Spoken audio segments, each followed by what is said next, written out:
Dans cette vidéo, nous allons voir quelles stratégies on peut mettre en place pour orienter un patient qui souffre d'addiction à sa sortie des urgences. D'abord, il faut rappeler que les urgences sont souvent un point de contact précieux, parfois inattendu, avec des patients qui sont en rupture de parcours.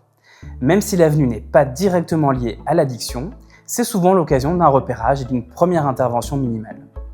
Il existe d'ailleurs des unités qui sont dédiées, les équipes de liaison et de soins en addictologie ou ELSA, qui peuvent intervenir en appui directement au service des urgences.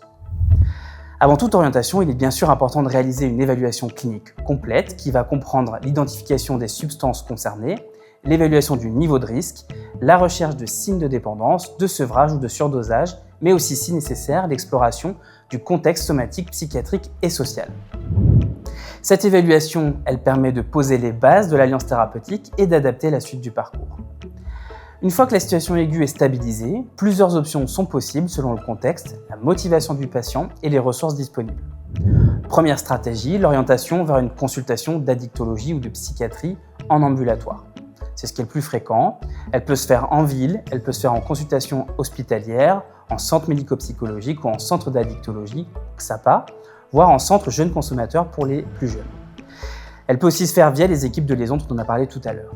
L'idéal, c'est de proposer un rendez-vous concret, daté, si possible pris par le patient ou pour le patient lors de son passage. Cela va créer une cohérence dans le parcours et ça va augmenter nettement les chances de suivi et de poursuite du suivi. Deuxième stratégie, c'est l'hospitalisation.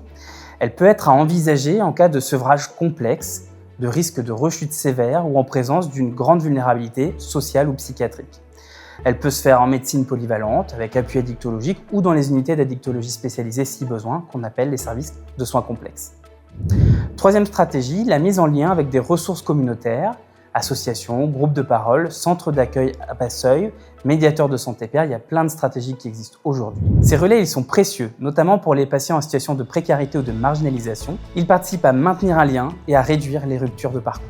Dans tous les cas, la coordination est essentielle.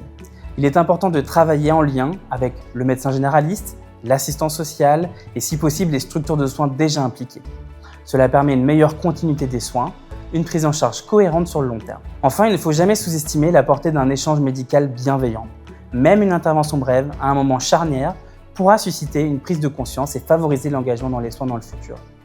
À ce titre, les approches de type repérage précoce et intervention brève sont particulièrement adaptées au contexte des urgences, car elles sont rapides et simples à mettre en œuvre. En résumé, à la sortie des urgences, l'enjeu n'est pas de tout régler, mais d'ouvrir une porte, de poser un repère et de favoriser l'accès à une prise en charge adaptée au bon moment pour cette personne.